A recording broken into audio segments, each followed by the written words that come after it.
Hello, everyone, and welcome to another amazing session. We are super excited today to have with us Dr. Amanda Andrews, who began working with children more than 15 years ago, teaching in a private child care center and then in a public pre-K program. Currently, she is working as an adjunct faculty member at the Texas Women's University in Denton, where she teaches undergraduate child development courses. Her research interests include educator self-efficacy, the influence of the classroom environment, and the impact of family education on young children, which is something that we can all learn more about. Amanda, we are so excited to have you here with us today. The floor is yours. Thank you so much. Well, thank you for having me. I appreciate being here with you today. And today we're going to discuss what self-efficacy is and why it's important to the field of education. But first, I do want to give you a little background about myself. I have been teaching for over 15 years, but actually recently my bio has kind of changed. I recently moved to the East Coast from Texas. So I'm still associated with Texas Women's University, but I'm actually now on the East Coast teaching. I am a resource teacher at an elementary school and a reading specialist as well. I'm a master reading teacher. I'm ESOL certified as well. So I'm kind of expanding my experiences and broadening my horizons by, moving out to the East Coast and working with teachers out here and learning more about the educational system in other states, not just Texas, but now in Virginia as well. So I'm really excited about that because it's going to expand what I'm learning because I believe that every teacher will tell you that we are perpetual learners. Teachers themselves are perpetual learners. So I'm really enjoying the experiences that I'm getting now out here on the East Coast, and I'm going to be able to compare them with my years of experience within Texas as well. So let's talk a little bit about self-efficacy. Before we go into specifically what self-efficacy is, I wanted to give you a little bit background of why I decided to really examine this particular topic. So basically in 2018, Child Care Aware did their big survey about schools and children, young children, early childhood age on up.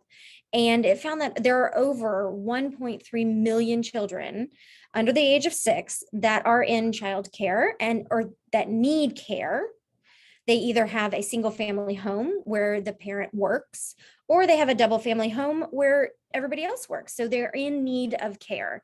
And this is a huge kind of wake-up call to show that childcare is essential. So early education for children is essential. But how do we know what makes childcare good? There are a variety of benchmarks to examine locally, even at the state and national level. But the process of figuring out what's the best as a parent or a guardian can still be a little daunting. So, for example, there's national accreditation, and that has logically implies, that there's a higher quality for the center, and it has been linked to children's success, but things like center administration, so the rules and the regulations, the different types of centers, things like that are also critical to overall quality as well. So it's really necessary for us to continue to look at what influences quality early childhood education. So my purpose was to examine it from a teacher's perspective. What influences teacher self-efficacy based on teacher and center characteristics to look closer at what could ultimately influence quality. So why self-efficacy? So self-efficacy was posed by Albert Bandura back in the 70s. And basically it is the belief that people can produce desired behaviors or desired actions based on their effort. It influences the choices teachers make, how much effort they put forth within their teaching. It influences their perseverance, their resiliency, and even how stress and emotional toil can affect them and the level of success they achieve. So it has been, this reciprocal model has been posed by researchers like Fives and Buell in 2012 that shows that all of these factors have this reciprocity between each other and impact each other. This theory and model has been used in many different fields. So it's been looked at in medical and life-saving fields. So firefighters, first responders, if they have a higher self-efficacy, are they, more likely to have, survivors that they're dealing with, things like that. And it has been demonstrated. So it's been looked at within the sports industry. If athletes believe that they can be successful because of their training regimen, if they believe it, they can achieve it, basically. It's been studied within the teaching realm, just not as deeply as it needs to be studied, and even other industries as well. If you, whether it's larger organizations, your professional development within larger organizations, if you have a higher level of self-efficacy, you're more likely to have or to feel some more success. So higher self-efficacy has been related to higher performance ratings, better resiliency, and then just generally overall success. So in essence, as an educator, basically what I'm saying is, if I believe I will be successful, I will be. If I believe what I do in the classroom matters, it will matter. Okay, so this is ingrained in every one of us, and what I am seeking to do is look more specifically for educators. How can we really support educators, especially in the early childhood realm? That was kind of my focus, but this goes for any educator and administrator. So what does this mean for us? It's similar to the self-fulfilling prophecy. If you believe it, you can achieve it. What we do know is that improved teacher self-efficacy is correlated to improved mental health of teachers, improved job satisfaction, and improved student performance. So how we view our capabilities is directly related to how we cope with stressful situations, with obligations and challenges to our professional roles sometimes as educators. All right, so let's talk about some practical applications. That's really kind of the background of the why I look at what I wanted to look at and why I study what I study. And in essence, but the big thing is, once I have this background knowledge of why self-efficacy, now I can really look at, okay, so what can I do about it, right? I know self-efficacy is important. Having a higher self-efficacy is important because it's related to my student success. So how can I increase my self-efficacy? Well, what we can do as teachers and even as administrators, because I believe it's important for overall, we can do this within the classroom and then the entire school as a whole. So please remember that this goes for all different levels that you can do. So for basically, if we think about Maslow's theory, hierarchy of needs, we know that one of our first needs is safety, right? Feeling safe, having the tools that we need to be successful and to be safe. So in that kind of same realm, it's incredibly important for norms to be respected within the school, because the teachers then feel safe. We have an understanding and knowing that we have time to plan and to organize and to get ready for school. So we're not nervous about it. We're not anxious about it. If teachers feel secure with what they need to do to attain their educational goals, they're more likely to hit them. So that means being respectful of the time for planning and organization that teachers have. We need to make sure that we respect our own time as well, limit distractions when we are planning and organizing, and make sure that we feel safe with our lessons, because that will in turn give us more confidence and increase our self-efficacy. Another action that we can do is allowing for choice. And this relates to agency, which is our ability to choose.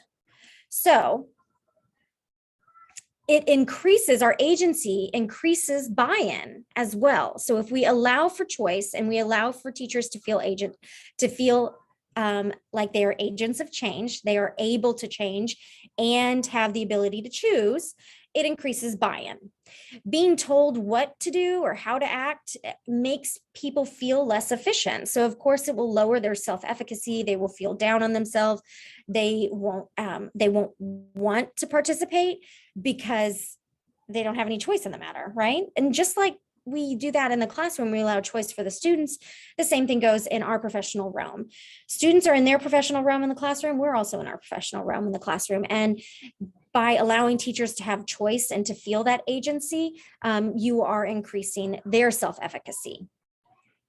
Additionally, we want to promote intrinsic motivation. As I mentioned before, just with our students, it's the exact same thing with us. We can increase intrinsic motivation by discussing like a higher purpose, by talking about the why behind what we're doing. So for example, I'm promoting intrinsic motivation currently because I basically described the why behind self-efficacy. Why is it important? Why is it essential that we look back at these young children? Because there's so many kids, particularly in Texas, that need care and that need education as a young child before the age of 6. That is why. So I am more motivated to study this and think about this because I have a higher purpose. I have an understanding of that why. So providing that higher purpose increases your intrinsic motivation. Additionally, giving accurate and authentic feedback can increase intrinsic motivation. If teachers are aware of the standards and what needs to happen in the classroom, but they're also provided with accurate and authentic feedback, they are more likely to buy in, once again, to that information, to help motivate them to do new things or to try new things or to try harder or to step out of their comfort zone. And that comes from an increase in self-efficacy, which helps increase your intrinsic motivation. Also, utilizing questions or problems to be solved can stimulate creative curiosity. And this increases intrinsic motivation. We are much more likely to be motivated to want to solve a problem. We want to help. People are ingrained with this idea of that we want to help. So if an administrator comes to some teachers and says, okay, this is our problem, what do you guys think we can do about it? The teachers are going to be more likely to provide solutions that accurately represent who they are, their choices, the school culture as a whole, and it will lead to higher self-efficacy. And they're much more likely to be motivated to answer these questions. I can give an example. In one of my undergrad classes, I'm trying to get them to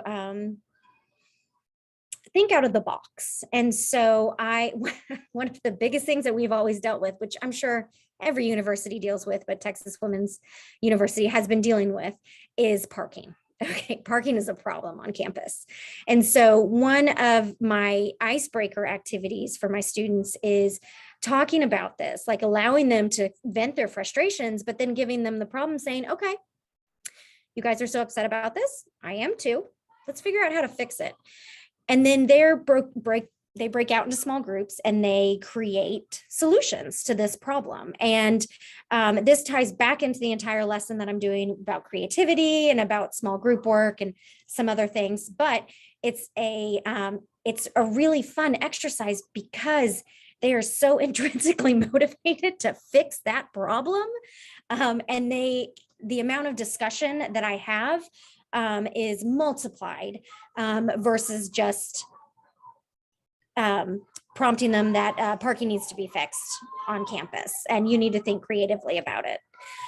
So the utilization of questions and problem solving also intrinsically motivates individuals too. So talking about school-wide goals, having this open communication about goals and about the why behind it is incredibly important for building intrinsic motivation.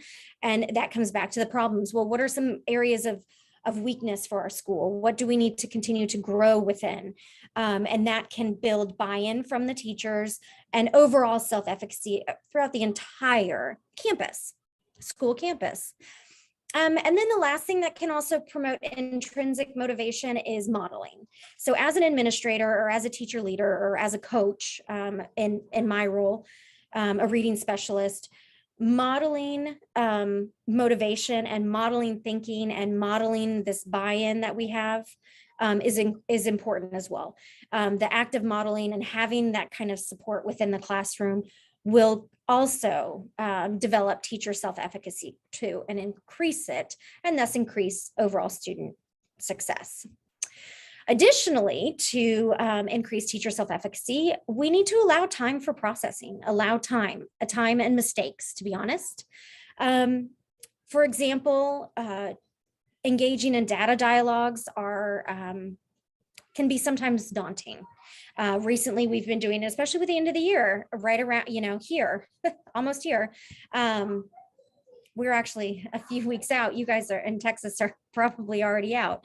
But when we have these data dialogues about testing or any sort of assessments, sometimes it can be daunting, especially for a new teacher, a first-year teacher, or someone who's not, who doesn't feel a very high self-efficacy when it comes to data management and understanding data.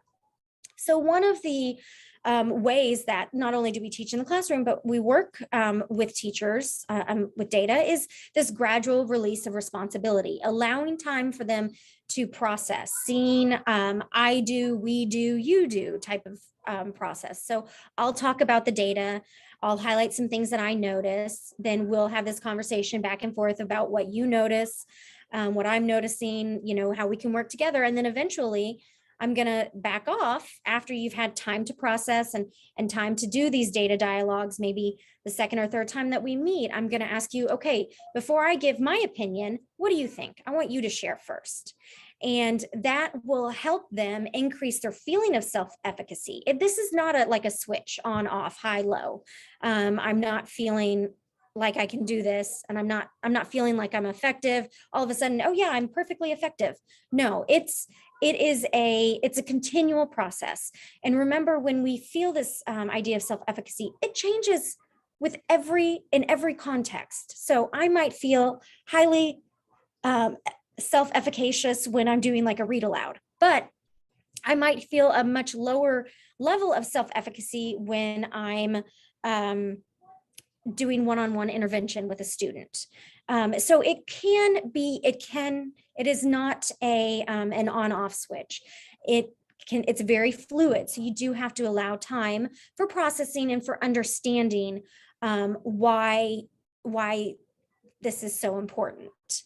And finally, the biggest thing that we can do to help support teacher self-efficacy, to help promote that idea that, yes, you can do this. As an educator, you can do this. You have control. You are an agent of change within your classroom, and you are able to support your students. You want to continue to learn. We need to continue with professional development and continuing education, but the biggest caveat is we need to learn within a community of practice, meaning we need to be actively engaged in ongoing professional development. So that's not just a sit and get type of thing, but it's engagement in activities is actually correlated with increased self-efficacy. So modeling, time, experience, basically saying practice doesn't make perfect, but practice makes higher self-efficacy. So anytime you're going into you're getting a new curriculum, which we're doing next year, excuse me. So I'm having to prepare as an educator and as a teacher leader, I'm having to prepare professional development for our teachers for the fall with this new curriculum. I want to ensure that we are practicing it. I'm not just sitting there lecturing to students. We are actively engaging with the curriculum. We are practicing how we build our lesson plans, how it aligns with our scope and sequence. We are actively creating activities and modeling activities. And I'm spending time in the classrooms and providing teachers with those experience and that authentic feedback in order to increase their self-efficacy and increase their understanding that they are agents of change within the classroom, and they can help students, and they can reach students, all students. And so continuing to learn in that community of practice is incredibly essential for teacher self-efficacy as well.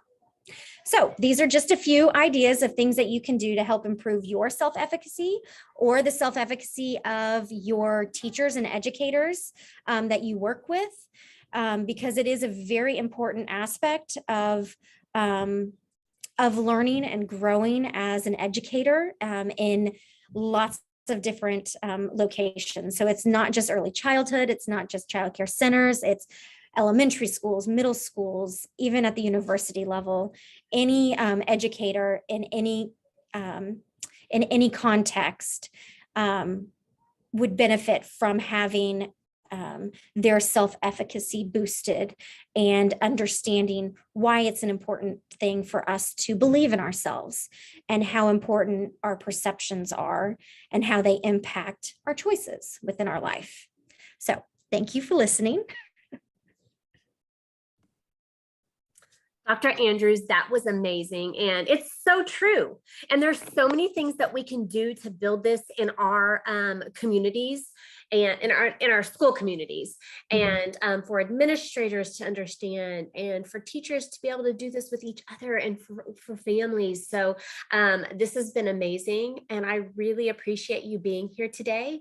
And this is going to be something that is really important, especially when we're talking about being mindful now, and you know, wanting to come to work and wanting to do better, because there's so many things that have changed since COVID. So truly, and that's what I mean, self-efficacy impacts your perseverance and your resiliency. And we are right now, we are working on students, you know, perseverance and resiliency, but how can you fill a bucket with an empty jar? So we have to work on our own perseverance and resiliency in order to be able to model it for our students as well. So this is something that is not going to go away. And I'm really excited. I'd love to come back and talk to you more when I've experienced more from like the Virginia side versus the Texas side, because every state is different. Every, you know, every region is different. And I'm enjoying my own continuing education, and I really look forward to working with other teachers as well to help continue their, you know, their learning too. Yes, and you need to come on the podcast and talk about it. For sure, I definitely will. Thank you so much for having me. Thank you, Dr. Andrews. Have a great day. Thank you. Bye.